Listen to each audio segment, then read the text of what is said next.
हरे कृष्ण। आप सब लोग का स्वागत है। प्रणाम प्रणाम प्रणाम। हम लोग स्टडी कर रहे हैं प्रणाम श्रीमद् भागवत महापुराण प्रथम स्कंद अध्याय नंबर 16। परीक्षित महाराज ने किस तरह से कलयुग का स्वागत सत्कार किया। कलयुग में मेहमान थे ना तो मेहमान का स्वागत सत्कार करना चाहिए। तो हम लोग लास्ट टाइम आई थिंक श्लोक नंबर 18 पे रुक गए थे। 19 पे रुक गए थे।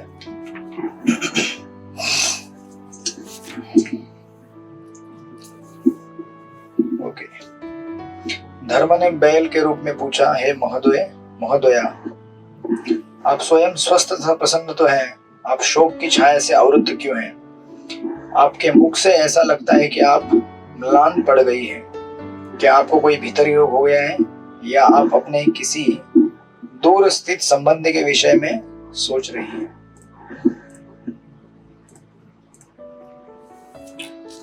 तो जैसे कि हम लोग डिस्कस कर रहे थे, सबसे पहले हमने इस अध्याय में डिस्कस किया, सुत गोस्वामी नैमिषारण्यक के ऋषियों को बता रहे हैं कि किस प्रकार परीक्षित महाराज जब अपने राज्य का दौरा कर रहे थे तो उन्हें ये प्रसंग दिखाई दिया। गाय बैल के जोड़ों को मार रहा था एक शूद्र व्यक्ति। उसके बाद उन्होंने कली के ऊपर विजय प्राप्त करने के लिए अपने राज्य से बाहर निकले।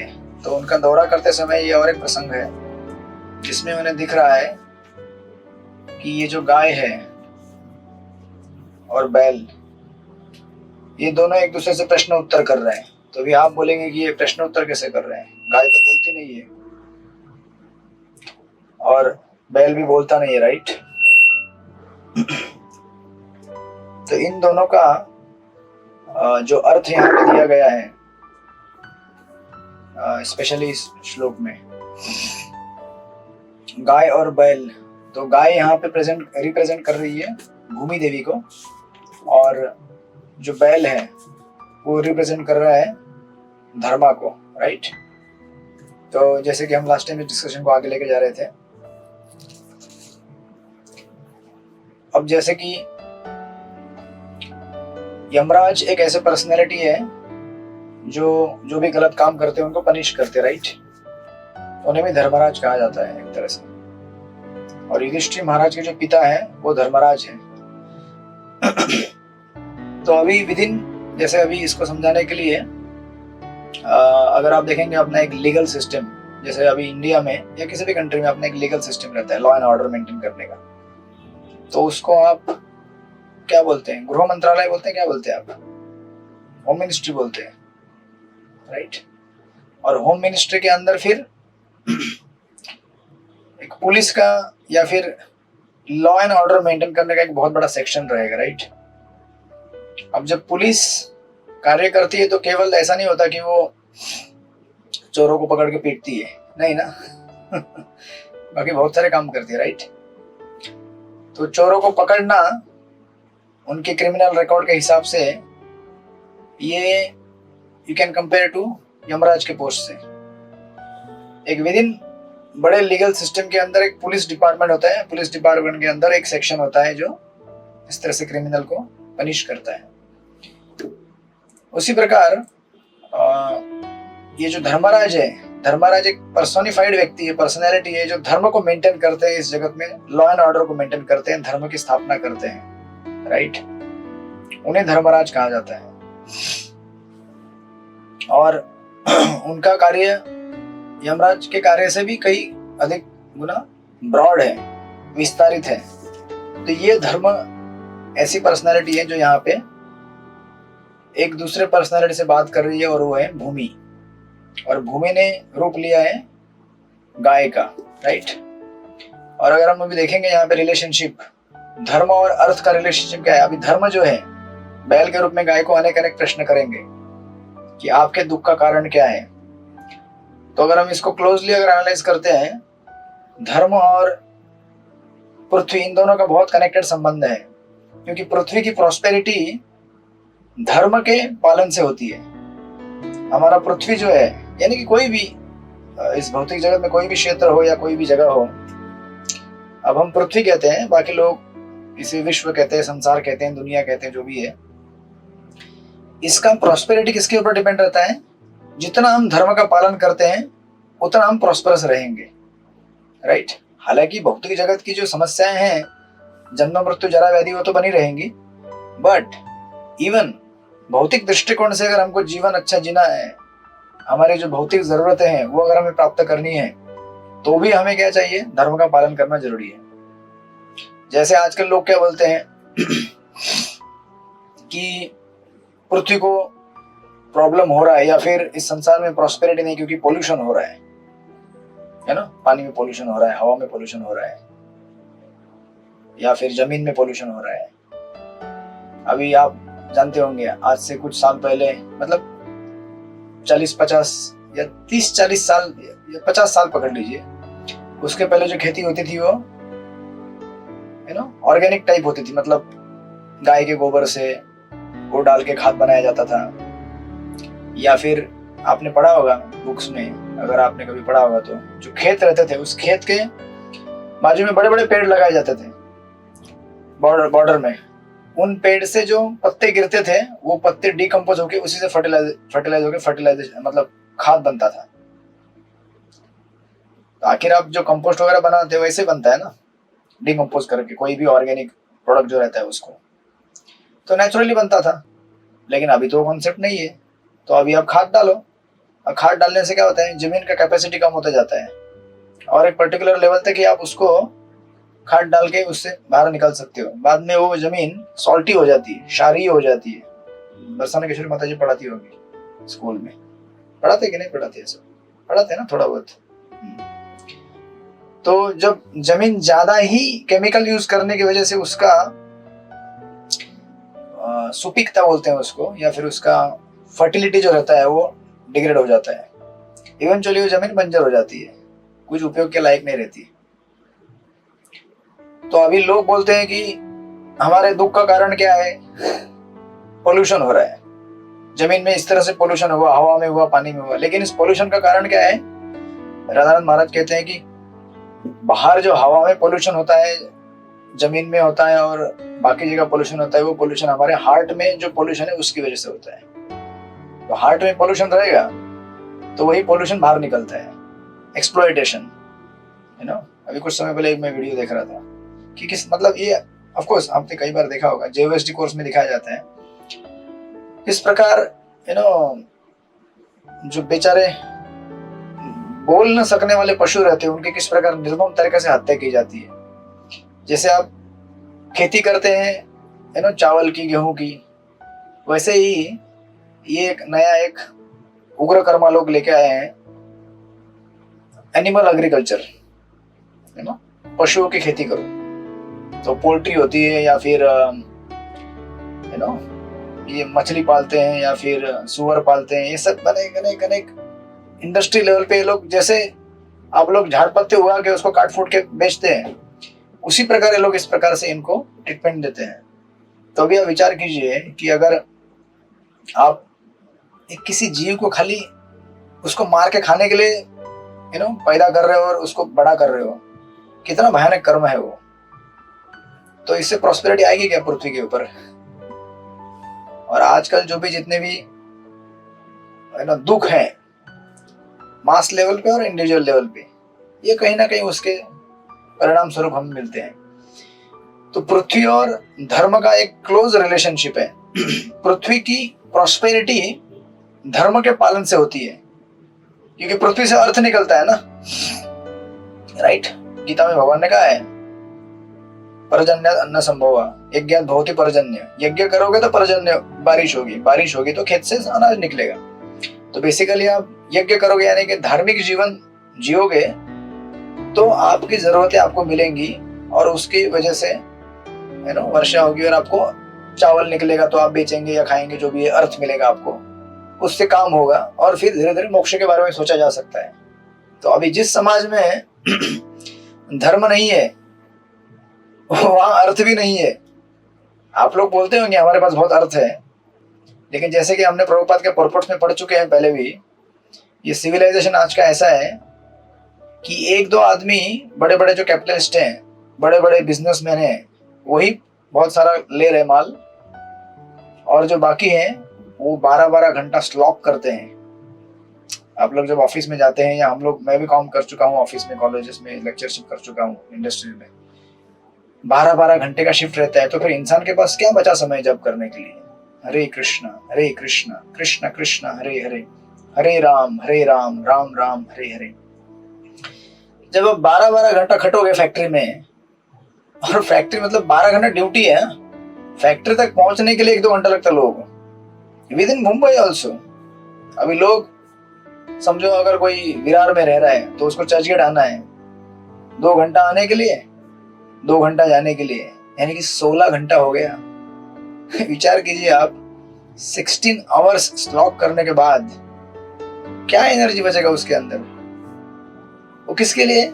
सिर्फ वो घर का जो फ्लैट लिया होगा उसका रेंट भरने के लिए, और 2-4 जो अपने अंदर में लोग रहेंगे, पति बच्चे पत्नी, उनकी देखभाल, उनका 2 टाइम का प्रसाद। और उनका सिस्टम ऐसा है कि फिर उनको, जो बच्चे हैं उनको भी ट्रेनिंग रहता है। स्कूलिंग जो बचपन से चालू होता है, स्कूल भी आजकल कितने घंटे के होते हैं? कितने घंटे के होते हैं प्रसन्न की माता जी? 5 घंटे का, बस 11 से लेकर 5 बजे तक। अरे बाप रे! और स्कूल में जाने के लिए 11 बजे पहुंचने के लिए घर से 9, 9:30, 10 बजे तो निकलते होंगे। 10 बजे मतलब 8 घंटे का शिफ्ट हो गया बच्चे का। तो बचपन से ट्रेनिंग दिया जा रहा है, देखो भाई इस तरह से हमें काम करना है। तो बच्चे, और फिर घर में आके पढ़ाई करेगा, वो तो ओवर टाइम है उसका, घर में आके। और ट्यूशन अलग रहता है, प्राइवेट ट्यूशंस। स्कूल किस लिए? डिग्री के लिए।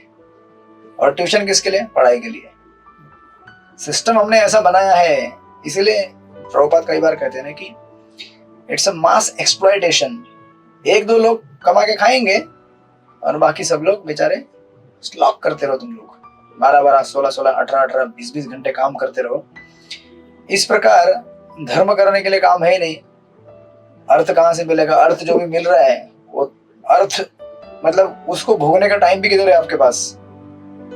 जब भोग ही नहीं पाएंगे धर्म अर्थ, काम पूरा होगा ही नहीं, मोक्ष के बारे में सोचने की संभावना ही नहीं है। इसलिए आधुनिक काल में लोगों का दिमाग मोक्ष तक पहुंचता ही नहीं है कि हमें मोक्ष प्राप्त करना है, क्योंकि काम भी पूरा नहीं हो रहा है। अर्थ कैसे तो कमा रहे हैं परेशान होकर। आप में से कुछ लोग रहेंगे फॉर्चुनेट जो थोड़ा सेटल हो गए हैं अभी, वो भी कृष्ण भावना में आने की वजह से। नहीं तो इंसान की जो तृष्णा है वो खत्म नहीं होती है अंत तक। मरते दम तक लोग काम करना चाहते हैं फैक्ट्री में। और एक बार आप 12-12, 16-16 घंटे काम करोगे तो कंडीशनिंग ऐसा बेकार बन जाता है। हमने देखा है कभी, यहाँ पे कई बार सुना भी है, लोग अगर विरार से चर्चगेट आते होंगे जॉब के लिए और 60 साल की उम्र में जॉब छोड़ दिया, फिर भी रोज सुबह उठ के ट्रेन में आके बैठ जाते चर्चगेट तक आएंगे, फिर थोड़ा यहाँ टहल के वापस चले जाएंगे। क्यों भाई? अगर 30 साल तक आपने ये हैबिट लगाया है रोज सुबह, हमारी मांगे पूरी कर, मतलब वो ट्रेन का जो रहता है हैंडल पकड़ के चलने का, कैसे छूटेगा इतना जल्दी? अभी आपने अगर 30 साल जप माला पकड़ा होगा तो बोल सकते हैं आप हरे कृष्णा कृष्ण कृष्ण हरे हरे, हरे राम राम राम हरे हरे। तो फ्री का टाइम मिलेगा तो आप चैंटिंग कर लेंगे, भागवत पढ़ लेंगे, अर्च वीरों का श्रृंगार करेंगे, भक्तों से मिलेंगे, मंदिर जाएंगे या धाम में जाएंगे, कुछ ना कुछ करते रहेंगे आप आध्यात्मिक। लेकिन ट्रेनिंग नहीं रहेगा तो क्या करेंगे आप? और मेरे घर में मेरे पिताजी हैं, मेरे घर में मेरी माँ इनिशिएट हो चुकी है, मेरे दोनों सिस्टर इनिशिएट हो गए हैं, मेरा बड़ा भाई पिछले 10 साल से 16 राउंड कर रहा है। फिर भी पिताजी को कितना भी बोलने के बाद भी वो कंडीशनिंग और हैबिट छूटता ही नहीं है उनका। तो हम अभी कुछ नहीं बोलते। अब इतना इन्फ्लुएंस हो गया है कि वो खुद अभी कभी कभी तुलसी पत्ता डालना भूलते हैं। हम लोग भोग लगाते हैं भगवान को, वही बोलते हैं, अरे बोल तुलसी पत्ता रखो उधर। कुछ लेना देना नहीं है उनको, मतलब विश्वास है थोड़ा, नहीं ऐसा नहीं भगवान के ऊपर, लेकिन मतलब थोड़ा फर्क पड़ता है एसोसिएशन में रहने की वजह से। But still it is very difficult. तो लगाते हैं अपना ऑल इंडिया रेडियो, वही जमाने का। मैं कभी घर में जाता हूँ सिस्टर से बातें करते रहता हूँ, तो बाजू में उनका रेडियो चलता रहता है, पुराने गाने ऑल इंडिया रेडियो के न्यूज लगाते रहते हैं।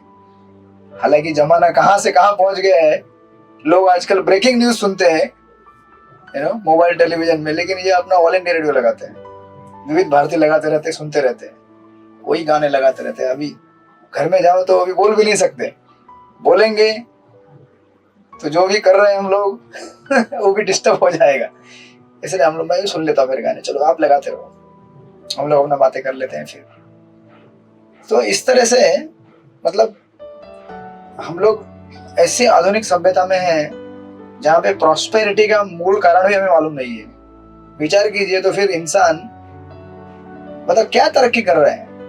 ठीक है, अभी थोड़ा गवर्नमेंट रिलीजियस है, फेवरेबल है धर्म के लिए, और कार्य उस प्रगति पे चल रहा है, but mass of the people they do not know कि क्या करने से हमें प्रॉस्पेरिटी आएगी। इसलिए ये डिस्कशन बहुत यहाँ पे कनेक्टेड है धर्म और गाय का, क्योंकि धर्म बोल रहा है गाय को तुम क्यों खुश क्यों नहीं हो।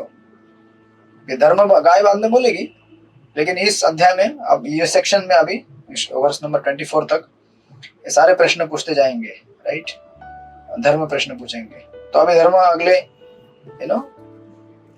श्लोक नंबर कहाँ गया, 19, हाँ 19 हमने ले लिया था, राइट। तो 19 में पहले उसने पूछ लिया, 19 और 20 में भी प्रश्न पूछते हैं, ठीक है। 20 चालू कर दीजिए, फिर 19 को एकदम कनेक्ट करेंगे।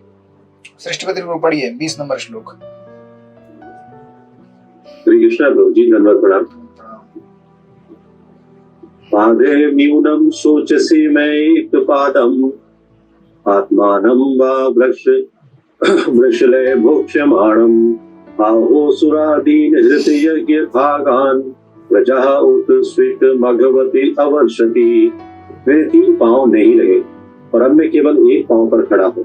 क्या आप मेरी इस दशा पर शोक कर रही हैं, या इस बात पर कि अब आगे अवैध मांस भक्षक आपका शोषण करेंगे, या आप इसलिए दुखी हैं कि अब देवताओं को यज्ञ की बलि में से अपना हिस्सा नहीं मिल रहा क्योंकि इस समय तो यज्ञ संपन्न नहीं हो रहे, या आप दुर्भिक्ष तथा सूखे के कारण दुखी जीवों के लिए दुखित हो रही हैं। हरे कृष्णा प्रभु जी, धन्यवाद। तो पिछले श्लोक में आप देखेंगे 2 रीजन दिए गए हैं। क्या आपको कोई भीतरी रोग हो गया है, so this is concern to one's own body, आध्यात्मिक क्लेश, ठीक है ना। तो पहला ये पूछते हैं धर्म कि कहीं आपको कुछ बीमारी है क्या। जनरली हमारे जीवन में डिस्ट्रेस या तनाव के कारण 2 रहते हैं पर्सनल लेवल पे, इंडिविजुअल। या तो अगर हम बीमार होंगे, मतलब बॉडी हमारा ठीक से फंक्शन नहीं कर रहा है, थोड़ा भी अगर सर्दी खांसी बुखार कुछ भी हो गया है, बैक एक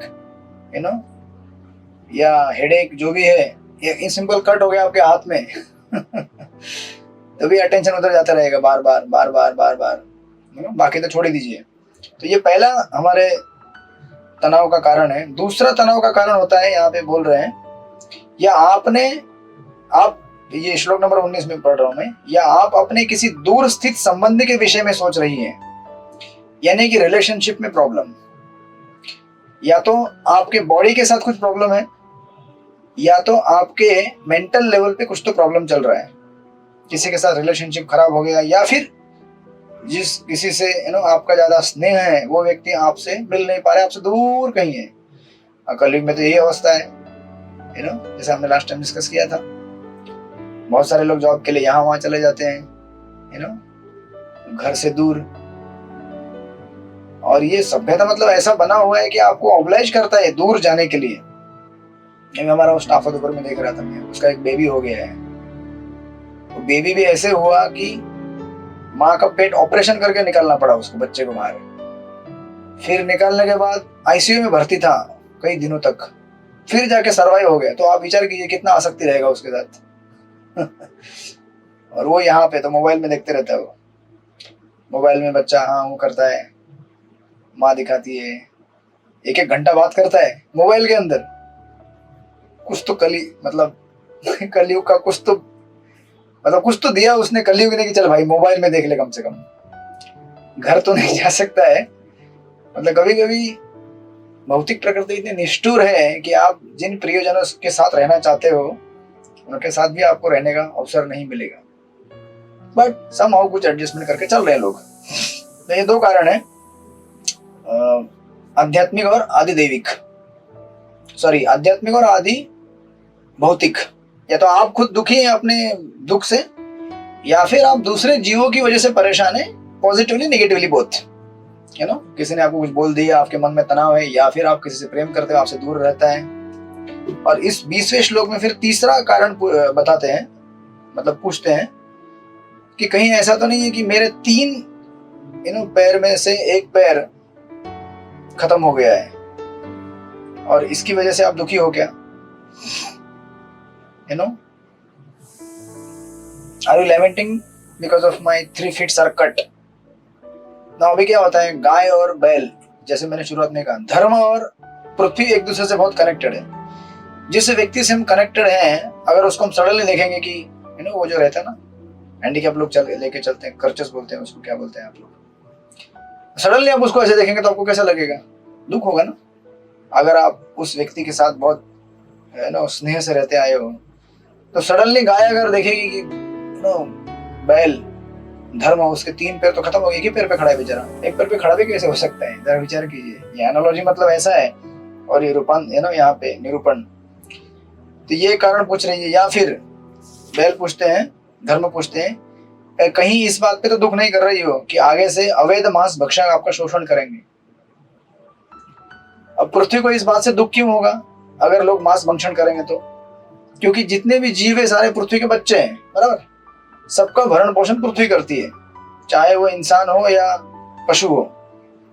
तो जिस प्रकार इंसानों की प्रॉस्पेरिटी के लिए पृथ्वी काम करती है, उसी प्रकार जीवों की जो उत्क्रांति है 84 लाख योनियों में, अलग अलग योनियों में, मछली है, पेड़ पौधे हैं, पशु है, उन सबको भी भरण पोषण पृथ्वी करती है, बराबर। तो अगर जो बेचारे दीनहीन पशु हैं, अगर उनका इस तरह से आप कत्ल कर रहे हैं मांस भक्षण करने के लिए, तो वो भी एक दुख का कारण हो सकता है, क्योंकि आपके बच्चे मारे जा रहे हैं, राइट? आपके बच्चों की निर्मम हत्या हो रही है। तो इस बात से दुखी हो क्या? ये प्रश्न पूछा जा रहा है। क्योंकि हम सबको भगवान ने क्या किया है, एक पर्पस के लिए इस पृथ्वी पर भेजा हुआ है। वो अगर पर्पस फुलफिल नहीं होगा तो उसके कारण स्वरूप ये जितने भी पर्सनैलिटीज यहाँ पे देखेंगे आप, या तो धर्म है या फिर स्पेशली पृथ्वी है, आप उर्दू महाराज के सेक्शन में तो वापस आएगा ही वो, कि वो अपना सपोर्ट देना बंद कर देंगे हमको। क्यों? क्योंकि जिस चीज के लिए तुमको पाला पोसा है वही तुम नहीं कर रहे हो, तो फिर तुमको सपोर्ट क्यों करेंगे हम लोग? जैसे घर में बालक है, वो अगर शराब बेराब पी के घूमना चालू कर दे, थोड़ी आप उसके नाम से प्रॉपर्टी करेंगे, थोड़ी आप उसको पैसा जमीन जायदाद देंगे। आप बोलेंगे तू अपना कमा ले, उसको अपने बलबूते पे करना पड़ेगा और पीते रहो फिर जितना पीना है। उसी प्रकार ये यहाँ पे अवस्था है। तो पृथ्वी धर्म पूछ रहा है कि कहीं इन मांस भक्षियों की वजह से आप दुखी तो नहीं है? और फिर आगे पूछते हैं कि कहीं देवताओं को उनका जो शेयर है यज्ञ में मिलने वाला, वो न मिलने की वजह से दुखी हो क्या आप? तो अल्टीमेटली उन्होंने आदि दैविक कारण भी पूछ लिया। तो 3 कारण है, आध्यात्मिक, आदि दैविक, आदि भौतिक। तो पिछले श्लोक में आदि दैविक और आदि भौतिक के बारे में पूछा, सॉरी, या आदि दैविक और आदि भौतिक के बारे में पूछा था। और इस श्लोक में 20वें धर्म की अवस्था पूछने के साथ साथ ये भी आ गया कि आदि दैविक कारणों की वजह से आप दुखी हो क्या, राइट? तो इस प्रकार जब ये पूछती है धर्म, फिर प्रॉपर ऑफ कोर्स बहुत लंबा प्रपोर्ट है, बट इसमें से कुछ 1-2 चीजें पढ़ेंगे। और जिसे प्रॉपर लिखते हैं एकदम शुरुआत में, जो जो कलयुग आगे बढ़ता है तो 4 बातों का विशेष रूप से शरण होता जाएगा: आयु, दया, स्मरण शक्ति तथा नैतिक और धार्मिक सिद्धांत। चूंकि धर्म के 4 भागों में से 3 भाग का लोप हो जाएगा, अतः प्रतीक स्वरूप बैल केवल एक पैर पर खड़ा हो जाएगा, राइट? जब सारे संसार की 3/4 जनता धर्महीन हो जाती है, तो पशुओं के लिए नरक जैसी स्थिति उत्पन्न हो जाती है। क्योंकि हम लोग ग्रेजुअली उस तरफ बढ़ रहे हैं। इवेंचुअली थोड़ा थोड़ा अभी प्रचार कर रहा है इस्कॉन। लोग नहीं समझते इस्कॉन का कंट्रीब्यूशन क्या है। कभी कभी लोग बोलते हैं कि इस्कॉन अपने आप को बहुत ही मानता है। तो आपको हमें मानना नहीं चाहिए, लेकिन इस्कॉन जो कार्य कर रहा है संसार में संकीर्तन यज्ञ के द्वारा ऑस्पिशियसनेस फैलाने का, पर्सनली खुद के लिए और पूरे विश्व के लिए, ये बहुत बड़ा कार्य है। इसको अंडर एस्टिमेट नहीं करना चाहिए हमें। जहां जहां पे कीर्तन होता है, भगवान का श्रृंगार होता है, कथाएं होती है, ये पूरे एटमॉस्फेयर को ऑस्पिशियसनेस क्रिएट कर रही है, स्पिरिचुअल और इवन मेटेरियली ऑल्सो।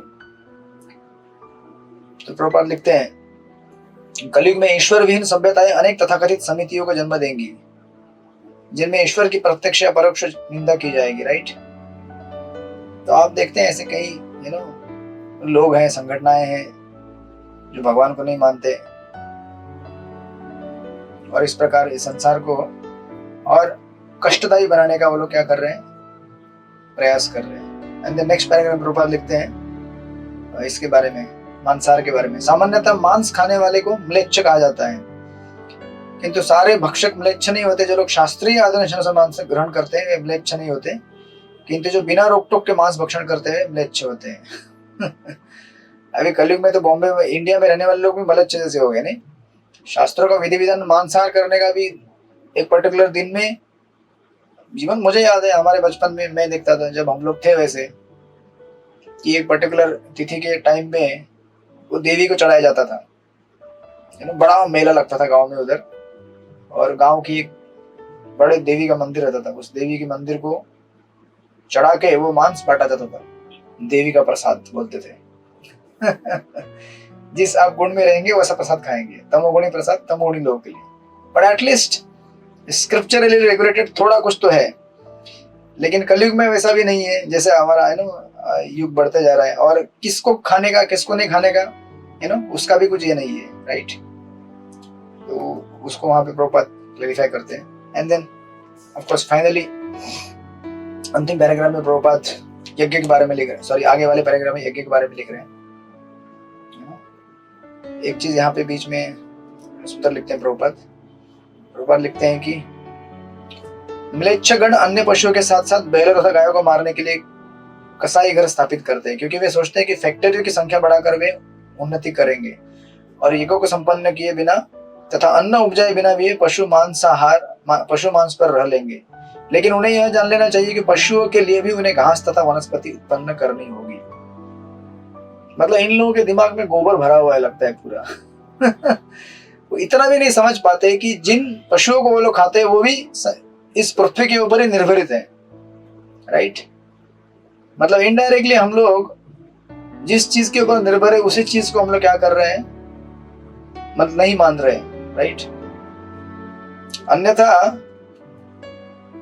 पशु जीवित नहीं रह सकते, और पशुओं के लिए घास उत्पन्न करने के लिए उन्हें पर्याप्त वर्षा की आवश्यकता होगी, और वर्षा के लिए यज्ञ करना पड़ेगा आपको।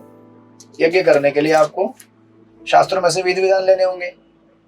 मतलब ये इतना सिस्टमेटिक, देखिए इसलिए श्रील प्रभुपाद की किताबें इसीलिए इस कारण की वजह से मतलब इतनी क्लियर है कि आप कौन है, क्या कर रहे हैं आप, और कहाँ चूक रहे हैं आप, तुरंत समझा देती है।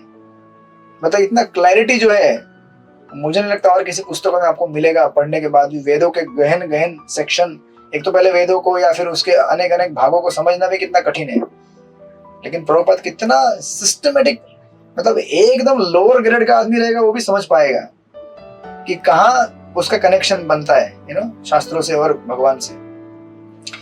और प्रभुपाद एक लिखते हैं यहाँ पे एक सुंदर पैराग्राफ में, यह भौतिक जगत एक बंदी गृह के समान है, जैसा कि हम कई बार बता चुके हैं। देवता भगवान के सेवक है जो बंदी गृह के रख रखाव को देखते हैं। ये देवता चाहते हैं कि जो विद्रोही जीव श्रद्धा विहीन होकर जीवित रहना चाहते हैं वे धीरे धीरे भगवान की परम शक्ति पर मुड़े। अतः शास्त्रों में जैसे आप फैक्ट्री में काम नहीं करेंगे तो पगार नहीं मिलता ना, आपको मिलता है क्या? मिलता है पगार? आप 12-13 घंटा काम करते हैं तो कुछ वेतन आपको मिलता है, वो भी चुपचाप जो बोलेंगे करते रहेंगे। तो थोड़ा भी आपने अगर बोल दिया ये मेरे हिसाब से ऐसा नहीं क्या, तो फिर मेरे साथ पीछे 4 लोग खड़े हैं लाइन में जॉब के लिए, आप चले जाओ यहाँ से, तो इतना अगर हमारे एक ऑर्डिनरी जॉब के लिए करना पड़ता है तो विचार कीजिए कि भगवान की सत्ता को जो नहीं मानते उनका क्या हाशर होगा। राइट। Like that. प्रभुपाद इसको क्लियरिफाई करते हैं लास्ट के अंतिम पैराग्राफ में। प्रभुपाद उसी इसको आगे लेके जा रहे हैं और फिर एक जगह कहते हैं यज्ञ ही ऐसे संचित पापों के शमन का साधन है। मतलब यज्ञ से हमको दो चीजें मिलती है, material as well as spiritual. ये इस तरह से डिजाइन किया गया है, आपकी भौतिक जरूरतें भी पूरी हो जाएंगी और आप आध्यात्मिक भी बन जाएंगे। यानी कि इस भौतिक जगत में हम लोग आए हैं एक्सपेरिमेंट करने के लिए। तो एक्सपेरिमेंट करने के लिए आहार निद्रा भय मैथुन, ये एक्सपेरिमेंटेशन है हमारा। तो उसके लिए भी फैसिलिटी चाहिए ना, तो फैसिलिटी भी आपको मिलेगी। एट द सेम टाइम क्योंकि आप यज्ञ में इन्वॉल्व है और यज्ञ का निकला हुआ चीज खा रहे हैं, प्रसाद खा रहे हैं, तो आप धीरे धीरे मुक्त भी होते जाएंगे। ये वेदों का इस तरह इतना सुंदर प्रयोजन है ना। जैसे मैंने कई बार आपको कहा है कि एक साइड से वेद कहते हैं ये घर तेरा है, ये पत्नी तेरी है, ये प्रॉपर्टी तेरा है। दूसरे साइड से कहते हैं ये सब झूठ है, इसमें फंसना मत ये सब नकली है। अरे अभी तो बोला था असली है, फिर तुरंत बोलते हैं 2 श्लोक के बाद नकली है बेटा, इसमें फंसना मत, असली उधर है ना। तो ये डिसएंटेंगलमेंट करने का स्लो प्रोसेस है, धीरे धीरे धीरे धीरे धीरे धीरे। क्योंकि झटका आपको अचानक नहीं देना चाहते ना, वो जोर का झटका धीरे से लगता है क्योंकि हम लोग आदी नहीं है शौक लेने के, बहुत सारे शौक खा चुके हैं लाइफ में। तो अभी भक्ति में आने के बाद भी बोलेंगे अरे ये पत्नी तुम्हारी नहीं है क्या, आपकी है, लेकिन आप उसके साथ मिलकर भगवान की सेवा करने के लिए आप एक साथ आए हैं, बाकी चीजों के लिए नहीं। बच्चे भी आपके ही हैं, वो कुछ पैसा कमा के लाएंगे, आप सब मिलकर ठाकुर जी की सेवा करना उसके लिए बने हुए हैं। अल्टीमेटली एक दूसरे को कृष्ण भावना भावित बनाने के लिए हम लोग साथ में आए हैं, और दूसरा कोई उद्देश्य नहीं है। और ग्रेजुअल प्यूरिफिकेशन जैसे हमारा होता जाएगा, ये कॉन्सेप्ट हमको क्लियर होता जाएगा कि हम लोग क्यों साथ में आए हैं। अदरवाइज हाँ, इसलिए वो महाराज का कोट था ना, मैंने एक महाराज का कोट पढ़ रहा था, एक सुंदर। महाराज बोले थे कि जब तक हमारा स्पिरिचुअल बेसिस के ऊपर फाउंडेशन रहता है हमारे रिलेशनशिप का, किसी का भी या फैमिली का, तो वो रिलेशनशिप कभी ब्रेक नहीं होता है। समझो पति पत्नी घर में है, लेकिन उनका फाउंडेशन, दोनों का रिलेशनशिप का बेस क्या है, स्पिरिचुअलिटी। उनका कॉमन पॉइंट क्या है, स्पिरिचुअलिटी, है ना। दोनों को अच्छा जब करना है, अच्छी भगवान की सेवा करनी है, तो उनका रिलेशनशिप कभी बिगड़ेगा नहीं, चलता रहेगा, यहाँ तक कि ऊपर तक भी जा सकता है वो। तुकाराम महाराज बोलते हैं अपनी पत्नी को, तू चल माझ्यासोबत कुठे वैकुंठाला, आपण तिकडे एकत्र राहून सेवा करू भगवंतांची, है ना। क्यों संभव नहीं है, संभव है क्या नहीं। ध्रुव महाराज गए थे ना अपनी माँ के साथ, माँ आगे चल रही थी, माँ पहले चल रही थी, ध्रुव महाराज पीछे पीछे जा रहे थे। वो देखो उधर माँ जा रही है। और प्रभुपाद तो हमको कई बार बोले आप आ जाओ, हम मिलेंगे ऊपर साथ में सेवा करेंगे राइट। इस तरह से ये सुंदर प्रभुपाद अल्टीमेटली कंक्लूड करते हैं। किंतु भगवान चैतन्य ने केवल यज्ञ, जिसे संकीर्तन यज्ञ कहा जाता है, उसकी संस्तुति की है और उसमें प्रत्येक व्यक्ति भाग ले सकता है। इस तरह संकीर्तन यज्ञ अर्थात हरे कृष्ण का कीर्तन करने से भक्त तथा सकाम कर्मी दोनों ही समान रूप से लाभ उठा सकते हैं। इसीलिए ये यज्ञ, इसीलिए हमारी सारी गतिविधियां जो है, हम भले भागवत पढ़ते हैं, भी संकीर्तन ही है राइट। और हमारा अल्टीमेट उद्देश्य क्या है, इसे संकीर्तन करना ही है। इतना भागवत पढ़ने के बाद आप थोड़ी बैठ के पंडित बनने वाले हैं। भागवत पढ़ के हम, भागवत में तो अल्टीमेटली भगवान का ग्लोरिफिकेशन है, जो कि हरे कृष्ण महामंत्र से नॉन डिफरेंट है। एंड इवेंचुअली हम लोग ये सब पढ़ के और संकीर्तन का जोर से प्रचार करने के लिए उत्साहित होंगे। हरे कृष्णा कृष्ण कृष्ण हरे हरे, हरे राम राम राम हरे हरे। इस तरह जब हम संकीर्तन यज्ञ को अपने जीवन का बेस बनाएंगे तो हमारा जीवन परफेक्ट होगा। फिर उसके बाद आगे 21 श्लोक में और प्रश्न पूछ रहे हैं, है ना, धर्म पढ़िए। चित्रलेखा सखी माता जी आप पढ़िए श्लोक नंबर 21। हरे कृष्ण।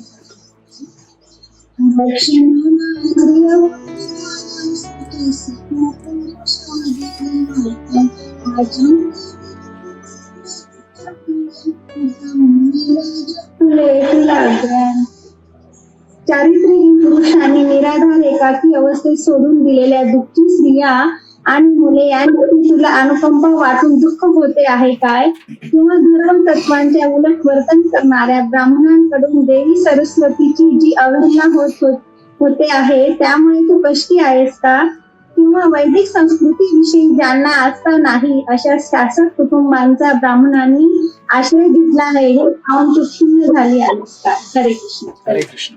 तो ये पूछ रहे हैं वापस धर्म कि कहीं आप उनके लिए तो दुखी नहीं हो गए हो जिनकी स्त्रियों को अबेंडन किया गया है दुखहरी स्त्रियों तथा बच्चों पर दया आ रही है जिन्हें चरित्रहीन पुरुषों अकेले छोड़ दिया गया. जैसे आप समझो आपकी डॉटर रहेगी तो आप किसी को थोड़ी देंगे, आप नहीं ना. आप देखेंगे कि ये ठीक से लालन पालन करेगा उसका जिंदगी भर उसको मेंटेन करेगा, उसको देंगे, राइट. लेकिन आजकल ऐसी स्थिति है कि कोई भी किसी को मतलब एक तथाकथित मेंटेनर बन जाता है और मेंटेन नहीं कर पाता है. ये दुख का कारण हो जाता है इंसान के. और दूसरा एक कारण दिया गया यहाँ पे कि कहीं ब्राह्मण लोग अथवा आप इसलिए दुखी है कि ज्ञान की देवी अधर्म में रत ब्राह्मणों के हाथ में है. अब ब्राह्मण जनरली धर्म में रत होने चाहिए, राइट. लेकिन कलयुग में ऐसे लोगों के हाथ में विद्या है जो ब्राह्मणिकली मतलब ब्राह्मणिकल जैसे हैं लेकिन ब्राह्मणिकल ओरिएंटेड नहीं है, मतलब ब्राह्मणिकल धर्म को फॉलो नहीं करते. सिर्फ इंटेलिजेंस होना ये साइन नहीं है ब्राह्मण का. इंटेलिजेंस को कैसे यूज करना ये साइन है ब्राह्मण का. तो आपके पास इंटेलिजेंस रहेगा बहुत सारा, लेकिन वो इंटेलिजेंस आप चोरी करने में, डकैत डालने में यूज करोगे. बुद्धि है ना वो भी एक, और बुद्धिमान लोगों को ब्राह्मणिकल क्लास कहा जाता है लेकिन गलत काम के लिए करेंगे तो इस वजह से दुखी हैं क्या? या फिर उन ब्राह्मण कुलों ने राजकुलों का आश्रय ग्रहण कर लिया है जो ब्राह्मण संस्कृति का आदर नहीं करते, क्या इसलिए वजह से दुखी है?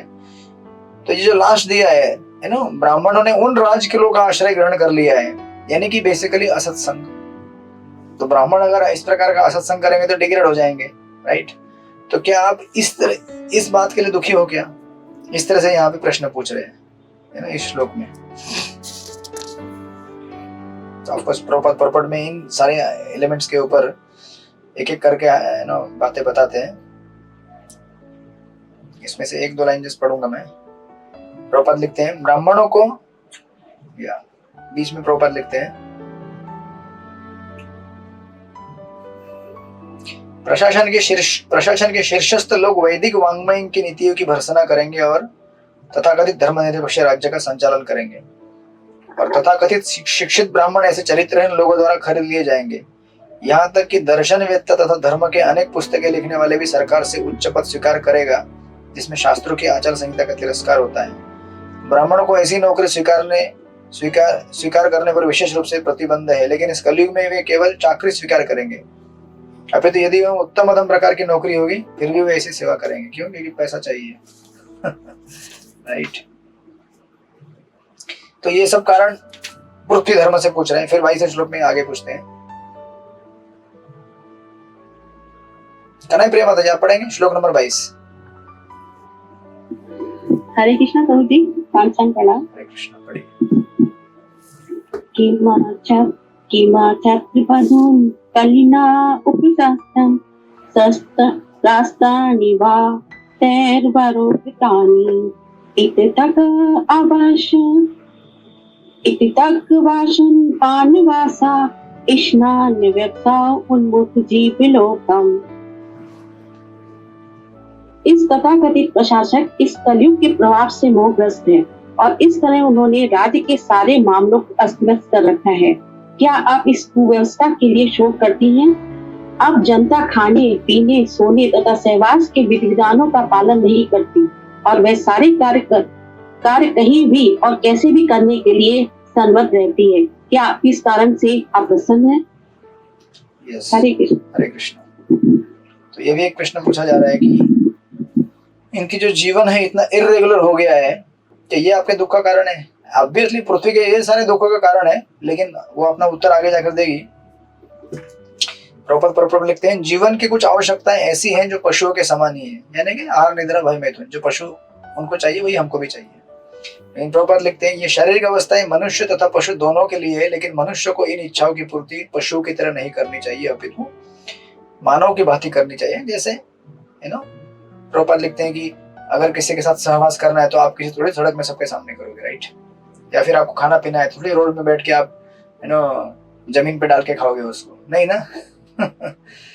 तो ये जैसे जैसे हमारा कॉन्शियसनेस एलिवेट होगा वैसे वैसे हमारा स्टैंडर्ड जो है ह्यूमन सिविलाइजेशन का वो उन्नत होते जाएगा, और कॉन्शियसनेस जैसे डिग्रेड होता है हमारा पशुओं के भांति, ऐसा पशु जैसा हो जाएगा। जैसे पशुओं को किधर भी खाना डाल देते हैं कुत्ते को, कैसे आप थोड़ी उसको एकदम ऐसा एकदम साफ सफाई धोया हुआ प्लेट में डाके देते हैं। वो आजकल लोग घर में करते हैं वो, क्योंकि परवर्टेड वर्जन है वो यू नो एक्चुअल लाइफ का जो घर में पालते हैं कुत्ते, या फिर वो अलग बात है। लेकिन आपने गांव घर में देखा होगा कुत्ते पालते हैं तो हम क्या है, घर में बचा हुआ खाना पीना डाल देते हैं साइड में, वो अपने खा लेते हैं। वो ये नहीं सोचता कि अरे प्लेट में नहीं दिया मेरे को, मैं नहीं खाऊंगा, अभी प्लेट लेके आओ, बैठने के लिए चटाई किधर है, पानी का गिलास किधर है, ये ठंडा है गर्म नहीं है, थोड़ा नमक कम हो गया, थोड़ा नमक लेके आओ। ये सब नहीं पूछता, बिकॉज इज एनिमल। उसको अपना इंस्टिंक्ट है पेट भरना, बस दैट्स इट। उसको कुछ लेना देना नहीं है कितना मीठा है, तीखा है, खारा है, क्या है, कुछ लेना देना नहीं है। तो अगर इंसान भी उसी स्तर पे चला जाए तो फिर ये अवस्था हमारी सिविलाइजेशन की, राइट। वही चीज प्रभुपाद कहते हैं कि जब मानव समाज कलयुग के प्रभाव से मोहग्रस्त हो जाता है तो ऐसे विधि विधानों की अनदेखी करता है। लोग इस युग में जीवन की ऐसी आवश्यकताओं में विधि विधानों का पालन किए बिना लिप्त रहते हैं, और सामाजिक तथा चारित्रिक नियमों में ऐसी गिरावट निश्चय ही शोचनीय है, क्योंकि ऐसे पार्श्विक आचरण के प्रभाव अत्यंत हानिकारक होते हैं। इस युग में माता तथा अभिभावक अपने अपने रक्षितों के आचरण से प्रसन्न नहीं है। अभी माता पिता भी खुद ऐसे रहते तो फिर अपने अभिभावक क्या रहेंगे। माता पिता पब में जाएंगे, डांस करेंगे रात को 1 बजे तक, बालक भी ट्रेनिंग लेते रहते हैं, बोलते हैं अभी आप आपकी उम्र के साथ लोगों के साथ, मेरे भी मेरी उम्र के हैं, हमारी गर्लफ्रेंड है, बॉयफ्रेंड है, जो कल्चर आप लेते हैं वही कल्चर वो लोग आप उनको दे रहे हैं। प्रभुपाद लिखते हैं उन्हें जानना चाहिए कि कितने ही निर्दोष बालक इस कलयुग के दुष्प्रभाव में आकर बुरी संगति के शिकार हो जाते हैं। और फिर भागवत में अजामिल का प्रसंग बता रहे हैं कि कैसे अजामिल भ्रष्ट हो गया था असत संग की वजह से। प्रभुपाद इसको एनालाइज करते हैं, लास्ट में लिखते हैं अतएव कलयुग के प्रभाव से सर्वत्र हर वस्तु राजनीतिक, सामाजिक अथवा धार्मिक उलट पुलट है। अतः बुद्धिमान मनुष्य के लिए चिंता की बात है। जैसे चिंता की बात धर्म के लिए, धर्म ही प्रश्न पूछ रहे हैं पृथ्वी से कि ऐसा ऐसा हो रहा है तो इससे आप दुखी हैं क्या। 23वें श्लोक में आगे बोलते हैं, अनुकंपा शक्ति माता जी पढ़िए श्लोक नंबर 23।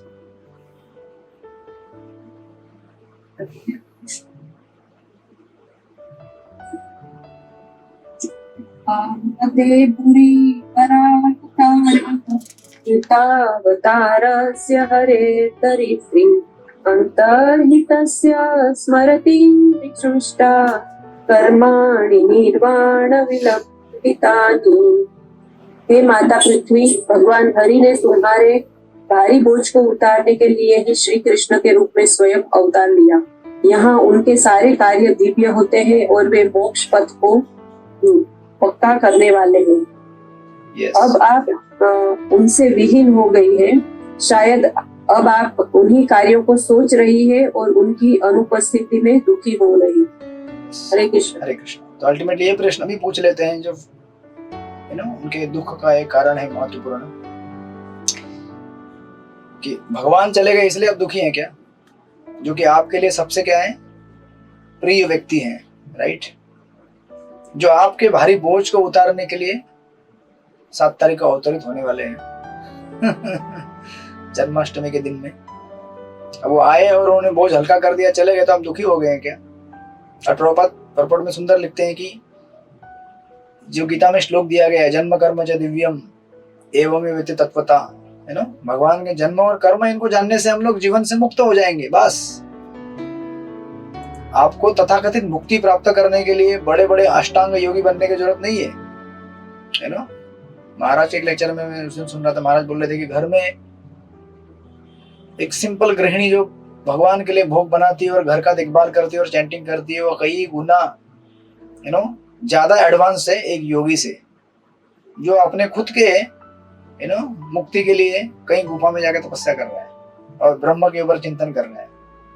जब ब्रह्म स्वयं आपके घर में आके बैठा हो और वो आपके हाथ से प्रसाद खाता है तो आपको और क्या करना है।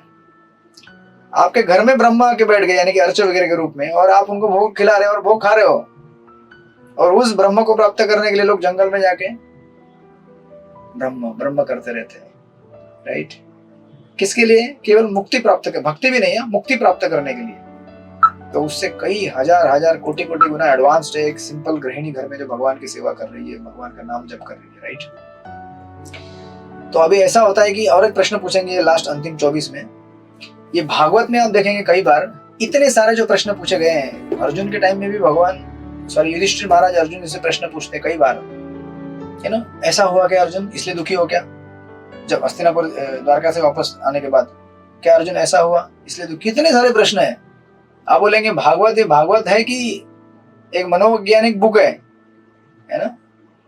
जो प्रश्न शरीर से संबंधित है, मन से संबंधित है, उन्हें क्यों पूछा जा रहा है? बट भागवत ऐसा विषय वस्तु है जो ऑल राउंड कवर करता है चीजों को, इसलिए भागवत को पढ़ने के लिए, समझने के लिए एक एक्सपर्ट व्यक्ति से हमें समझना चाहिए। श्रील प्रभुपाद तो हमें समझा ही रहे हैं, प्लस उनके जो डिसाइपल्स है वो हमें समझाते हैं, राइट। ऐसा नहीं कि भागवत में कुछ दिया गया नहीं है, मनोविज्ञान के बारे में, संस्कृति, सब कुछ दिया गया है, लेकिन हमको उसको बारीकी से एनालाइज करना पड़ेगा, जैसे ये इतने सारे प्रश्न यहाँ पे पूछे गए हैं, इन प्रश्नों का या फिर भागवत में कई प्रसंगों का एक चैतन्य सुंदर इसमें एक दृष्टांत ऐड करते हैं। कहते हैं कि जब भी हम किसी से, देखिए जब आदमी कभी भी कोई डिस्ट्रेस में रहता है या फिर किसी तनाव में रहता है, उसकी सबसे बड़ी जरूरत होती है कि हम उसके लिए अवेलेबल हो, राइट। अगर फिजिकली बीमार है तो डेफिनेटली हमें अवेलेबल रहना चाहिए जो भी उसका केयर लेने के लिए, लेकिन कोई अगर मेंटली सीक है या मेंटली डिस्ट्रेस्ड है तो हमको उसके लिए इमोशनली अवेलेबल रहना चाहिए। कई बार हम लोग ये चूक जाते हैं, तथाकथित स्ट्रिक्टनेस के नाम पर भक्ति में, कि हम लोग बहुत स्ट्रिक्ट है, ये सब माया है। लेकिन अगर आप समझो किसी भक्त को अगर कुछ इमोशनल प्रॉब्लम, मतलब कुछ मेंटली डिस्ट्रेस्ड है वो, उसको अगर आप बोलेंगे जब करो जब करो, जब करना ही अल्टीमेट सॉल्यूशन है उसका, लेकिन जब करने के लिए ओपन तो होना चाहिए ना वो। अगर आप जैसे अभी युधिष्ठिर महाराज कितने प्रश्न पूछते हैं अर्जुन से, क्योंकि कभी कभी ऐसा होता है कि अगर कोई व्यक्ति इमोशनली चोकअप हो गया है तो ओपन नहीं हो पाता है और बोल नहीं पाता है, उस समय हमें वहां पे अवेलेबल होना पड़ता है उसको इमोशनली सपोर्ट देने के लिए, कि भाई ठीक है, क्या हुआ, ऐसा हुआ वैसा हुआ, गेस करके या जो भी। तो हम जब बोलते हैं तो उसको थोड़ा दिलासा मिलता है कि भाई कोई तो मेरे साथ है, मुझे सांत्वना देने वाला है। अभी हम तो शुद्ध भक्त तो है नहीं कि हम डायरेक्ट भगवान से बात कर ले, भगवान आज ऐसा ऐसा हुआ, भगवान बोलेंगे कोई बात नहीं, मैं हूं ना आपके साथ। ऐसा हमको तो डायरेक्ट भगवान बोलने वाले हैं नहीं। तो हमको कौन बोलेगा? भक्ति बोलेंगे ना एक दूसरे की। इसलिए भक्तों के संग में एक अच्छा रिलेशनशिप मेंटेन करना बहुत जरूरी है, क्योंकि भौतिक जगत में बहुत सारे अप डाउन होते रहते हैं। उन अप डाउन से अगर हमें सर्वाइव होना है तो हमारा अच्छा रिलेशनशिप अगर भक्तों के साथ नहीं है तो ये बहुत बड़ा डिजास्टर हो जाएगा हमारे लाइफ में आगे जाकर, है ना। क्योंकि जो लोग इमोशनली चोकअप हो जाते हैं वो सब जगह से बंद हो जाते हैं, है ना। कहीं वो अपने फिर वो ग्रेजुअली डिस्टेंट होते जाते हैं, दूर दूर चले जाते हैं, क्योंकि वो भी एक नीड है। जैसे मैंने लास्ट टाइम बताया था, हम ग्रुप में आप लोग करते हैं पोस्टिंग, इतना जपा हुआ उतना जपा हुआ, तो आपको कोई अप्रिशिएट करता है तो अच्छा है ना। नॉन डिवोटी लोगों से अप्रिसिएशन लेने से अच्छा है कि डिवोटी लोगों से अप्रिसिएशन लो, बिकॉज अप्रिसिएशन एक जीवात्मा का नीड है। हम किसी से प्रेम करना चाहते हैं और हम चाहते हैं कि कोई हमसे प्रेम करे, ये दोनों तरह से फुलफिल होना चाहिए। अगर ये फुलफिल नहीं हुआ दोनों साइड से तो भी प्रॉब्लम होता है। खाली हम किसी से प्रेम करते रहे, हम बोलेंगे यार कोई प्रेम नहीं करता हमको कोई पूछता भी नहीं है। तो that need is also there. इसलिए ये भागवत में आप देखेंगे कई बार कि ऐसे लंबे कन्वर्सेशन है, ये जस्ट ये दिखाने के लिए कि सूक्ष्म स्तर पे केयर लेना कितना जरूरी है, मतलब सटल लेवल पे। भागवतम बहुत डीप लेवल में जाता है। परीक्षित महाराज खुद कितने प्रश्न पूछते हैं सुखदेव गोस्वामी से, राइट। प्रश्नों की बाढ़ लगा दी उन्होंने। नैमिषारण्य के ऋषि कितने प्रश्न पूछते हैं, और परीक्षित महाराज को सुखदेव गोस्वामी भी ऐसे उत्तर दे रहे हैं, मतलब जितने भी भागवत के उदाहरण दिए हैं परीक्षित महाराज को, सुखदेव गोस्वामी ने, सारे उदाहरण कैसे हैं? क्राइसिस वाले। क्योंकि परीक्षित महाराज के जीवन में क्राइसिस था, खुद हो गया था भगवान की इच्छा से। तो अभी उनको रिलेट करने के लिए वैसे प्रसंग बताया जा रहे, देखो परीक्षित ऐसा पहले भी हो गया है, लेकिन उन्होंने कैसे भगवान का शरण लिया, आप भी लो। ऐसा नहीं कहा गया कि अरे ये सब ज्यादा इमोशनल नहीं होने का, जपा करो। अरे जपा करना हमारा उद्देश्य है, लेकिन जपा करने के लिए थोड़ा स्टेबल तो होना चाहिए हम लोग मेंटली, अगर हम स्टेबल ही नहीं रहेंगे तो कैसे हम जब करने बैठेंगे? जब करने बैठेंगे तो वही याद आएगा, इसने ऐसा बोला, उसने ऐसा बोला। अच्छा, कई बार आप देखेंगे, आपको अगर कोई भक्त अप्रोच करता है कि ये समस्या है, उसको टाइम दीजिए, उसके साथ बात कीजिए। भले आपको उस समय टाइम पास लगे, बोले क्या यार मेरा चैंटिंग बाकी है और ये बात इसको क्या समझ दूं मैं। स्पेशली काउंसलर लोगों को बहुत झेलना पड़ता है। कृष्णपति प्रभु को याद रहे, बराबर मालूम रहेगा। लोग आते हैं, हमारे जो सीनियर यहाँ पे ब्रह्मचारी राधा गोपीनाथ, तो यही कहते हैं, तो उनको कई बार पूछते हैं हम लोग कि प्रभु जी क्या आपने सोल्यूशन दिया उनको, उनका लाइफ सेट हो गया पूरा? प्रभु जी बोलते मैंने कुछ नहीं किया, मैं सिर्फ 1 घंटा बैठा और 1 घंटा मैंने सुना, सिर्फ मैंने 1 घंटा सुना। ये बहुत बड़ा चीज है। 1 घंटा बैठ के किसी का सुनते रहना, दैट्स अ बिग चैलेंज। और वो वही कर सकता है जो उन भक्तों से प्रेम करता है। नहीं तो हमको तो खाली बोलने की इच्छा होती है, मैं बोलूंगा, अच्छा ये सुनो, ये सॉल्यूशन इसका है, भगवत गीता 3.5 में ये फॉर्मूला दिया, ये भागवत में सब ठीक है, लेकिन उसको उस समय अभी उसका दुख बताना है। जब वो अपना दुख बताएगा, जब पूरा एम्प्टी हो जाएगा, वो खाली हो जाएगा। अच्छा प्रभु जी तो ऐसा करेंगे ना, तो ऐसा हाँ वो कर लेते हो, अच्छा हो गया, सॉल्यूशन मिल गया। वो खुद बोलेगा, आपको भी प्रभु जी खुद कहते हैं कि मुझे सॉल्यूशन बताने की जरूरत नहीं पड़ता है। जो भक्त है बोलते बोलते खुद बोलता है कि ऐसा करना चाहिए, तो फिर मैं सेटल हो जाऊंगा थोड़ा, हाँ ये सही है, बस हो गया, ठीक है, हरे कृष्णा, मिलते हैं फिर, अच्छी तरह जपा कर लेना। हाँ प्रभु जी मैं आपको अपडेट करते रहूंगा, मैं जपा करूंगा, बस। This is the art actually, और ये हमको सीखना है यहाँ से। अदरवाइज हम लोग कैसे रहते हैं कि एकदम तड़क तुरंत ये क्या है भाई काम बोलो, ऐसा जैसे तुम किसी कॉर्पोरेट में काम कर रहे हो, वो नहीं चलेगा। यहाँ पे कंपनी में कैसा रहता है, हमारा बिजनेस माइंडेड रहते हैं कि कोई भी 1 मिनट बर्बाद नहीं कर, हाँ क्या काम है, साइन करना है, निकल जाओ यहाँ से। लाइफ के प्रॉब्लम ऐसे सॉल्व नहीं होते हैं। एक साइन से आपका प्रॉब्लम सॉल्व हो जाए तो फिर साइन करते जिंदगी भर रहते तो हमारे कितने समस्या निकल जाती। तो life is not like that.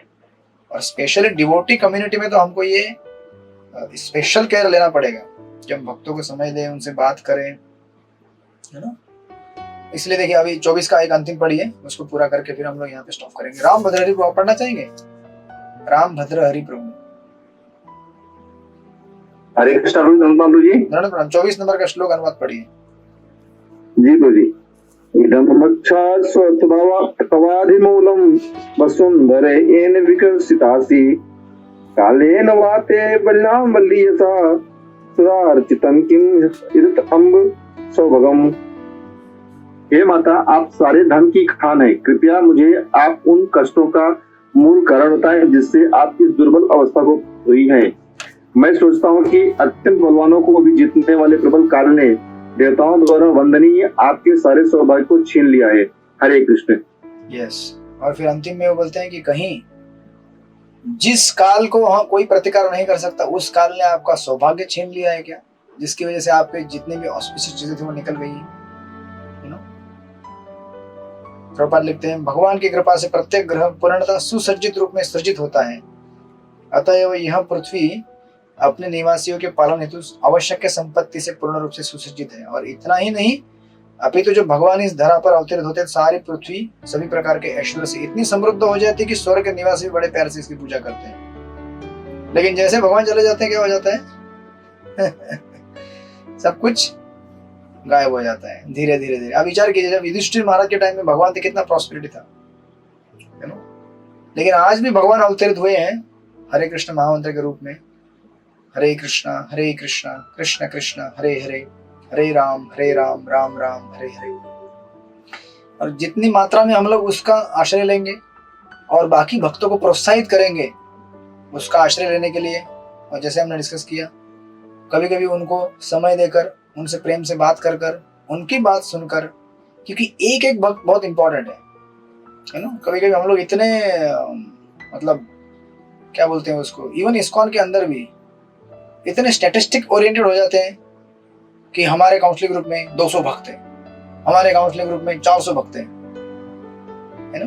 तो हम लोग कैसे हो जाते कि मतलब जैसे कॉर्पोरेट में होता है वैसे हो जाते हैं कि किस भक्त को कितना टाइम देना है, अरे कितना डोनेशन देता है तुम कितना सेवा करता है। अरे भाई, डोनेशन और सेवा के लिए नहीं बनाया गया काउंसलिंग ग्रुप, इसके लिए बनाया गया है कि वो महामंत्र का जप करे और आपके साथ रह के भगवान का कीर्तन और गुणगान करे। सेवा तो वो करेगा ही अगर अच्छा जप करेगा तो, लेकिन हम लोग अगर इस तरह से बिजनेस ओरिएंटेड हो जाएंगे कि कितना डोनेशन देगा तो उसको समय देंगे हम, यू नो, क्योंकि सब कुछ भगवान की प्रसन्नता के ऊपर ही होता है ना। भगवान प्रसन्न है तभी तो इस्कॉन प्रॉस्पेरिटी में है, प्रॉस्परस हो रहा है, राइट। आज कहते हैं कि इस्कॉन में जो भी मंदिर इतने अच्छे चल रहे हैं कि 5 उंगलियां घी में है आप बोलते हैं तुरंत, है ना, एक कैंपेन खड़ा कर देंगे, डोनेशन जमा हो जाता है। होता है कि नहीं सृष्टि को कितना मतलब स्टैंडर्ड मेंटेन करके रखा है। जितने भी हमारे सन्यासी हैं, प्रभुपाद जी हैं और जो भी भक्त कम्युनिटी है, क्यों? क्योंकि भक्तों के आपस में ठीक है थोड़े बहुत झगड़े यहाँ होते रहते हैं, but overall there is a atmosphere of, you know, going together. At least 2 temple के बीच में ना हो, लेकिन कम से कम अपने एक टेम्पल के बीच में तो होना चाहिए कभी कभी 2 टेम्पल में थोड़ा ओपिनियन डिफरेंस हो सकता है कि आपका स्टाइल ऐसा है, हमारा स्टाइल ऐसा है, बट एटलीस्ट अपने एक टेम्पल के विद इन कैंपस में there should be harmony, you know, भक्तों के साथ रहना, अच्छी तरह से आदान प्रदान करना। और इससे जब अच्छा कीर्तन होगा तो उससे प्रसन्न होकर भगवान आपको प्रॉस्परस कर देंगे, आपकी संस्था को करेंगे, आपके जीवन को करेंगे, परिपूर्ण बना देंगे आप। और अदरवाइज इट्स वेरी डिफिकल्ट। जो प्रॉस्पेरिटी हमको मिली है वो कब हाथ से चली जाएगी हमको पता भी नहीं चलेगा। तो इस प्रकार ये प्रश्न पूछने के बाद फिर आगे हम देखेंगे अगले क्लास से 25वें श्लोक से आगे, फिर है ना, बहुत सुंदर तरीके से धरती गाय के रूप में अपने उन प्रश्नों का उत्तर देना चालू करेगी। तो ये क्लास अभी डायरेक्ट अपना अगला बुधवार को होगा, क्योंकि कल तो बलराम जी का आविर्भाव है, राइट। तो हम लोग कल क्लास नहीं करेंगे। अभी next 6th is Wednesday, right. हाँ 6 अगले हफ्ते भी नहीं होगा हमारा क्लास। अभी तो एक हफ्ता केवल संकीर्तन का प्रचार करना है हमको आपके सारे मंदिर भर जाएंगे उन जीवात्माओं से जो कुछ सुकृति लेकर आए हैं जप माला मांगने के लिए। हमें भी जप माला दे दो भिक्षा में, है ना। तो 6 और 7 दोनों जन्माष्टमी है, बाहर की जन्माष्टमी, इस्कॉन की जन्माष्टमी, 8 नंदोत्सव है, ठीक है। फिर तब तक आप लोग पढ़ाई करते रहिएगा, अगर समय मिलेगा तो। मैं किसी को प्रेशर नहीं दे रहा हूँ, मैंने एग्जाम आई थिंक, हाँ ठीक है, टाइम है 17 सितंबर है ना। तो अगला हफ्ता आपका और मेरा काफी बिजी जाने वाला है सेवा में, है ना। तो हम मिलेंगे फिर अगली बार। आप सबको जन्माष्टमी की बहुत सारी बधाइयाँ हो, बलराम जयंती, जन्माष्टमी, श्रील प्रभुपाद के आविर्भाव दिवस की।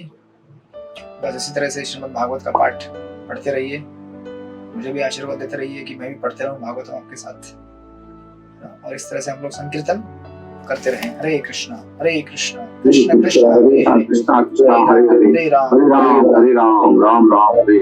श्रील प्रभुपाद की जय, भागवत महापुराण की जय। राम बता दो, आपको कुछ पूछना है क्या? हाँ तो मुझे पूछना है। बोलिए, क्या पूछना है?